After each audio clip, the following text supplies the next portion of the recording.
Good evening, everyone. Hope you're having a good week as we near the end of the week. We're going to go over tonight. The case study is your car made in the USA.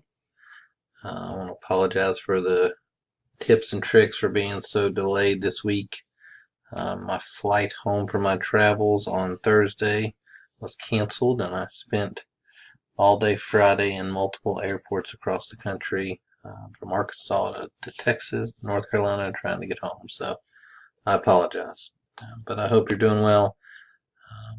I'm seeing a lot of progress as we go through the weeks, and the case studies keep getting better and better. So keep up the hard work, and we'll get there. I think you'll find this week's analysis fairly easy to do from an Excel standpoint, and then diving into the text and the PowerPoint should give you the remainder of the information that you need to answer the questions correctly and thoroughly. So we'll start off with part one, and this one's going to be very simple. It's a simple scatter plot chart that you're going to generate. So very simply, I think they ask you to do 1969 to 1988, highlight the data, insert, scatter, and there you go. Give it some titles, make it look a little better. That's what is required for section one, or part one of the question.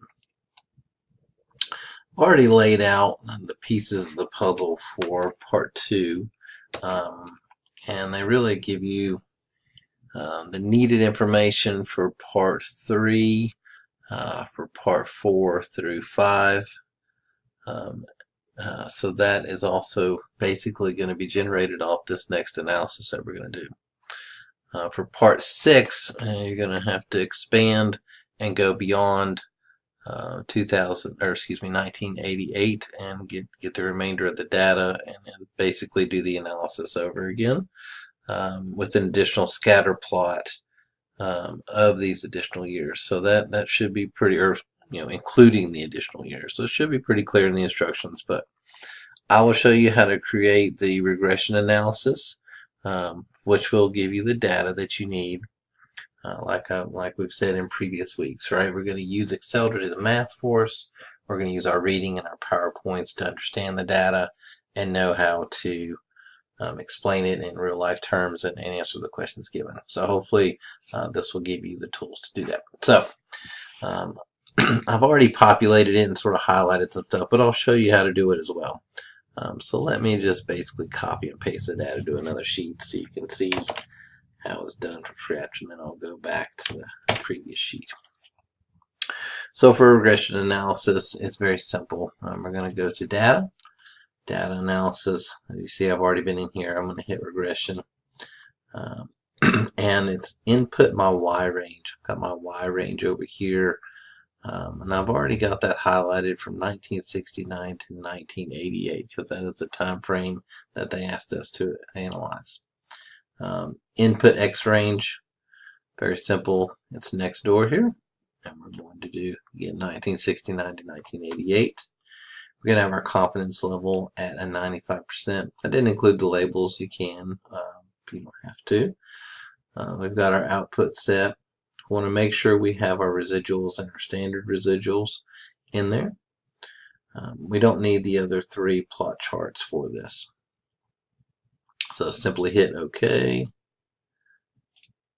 Well, we hit that twice. They didn't like that. All right. Select our correct data. Going through 1988. They line up. Here we go. All right. So I'm going to pop back over to the other page. It's going to have the same data, but that's how you create the data. Over here in sheet 1, I wanted to come back and really just highlight very quickly a couple important pieces of data that you're going to use. As in previous analysis, your t-stat and your p-value are going to be very valuable pieces of information, and that's going to help you answer part 3 of the question. Part 4 through 5, if you look at years 1, 2, and 3 of predicted data down here at the bottom, as part of the residual output, that will give you what you need for parts 4 and 5.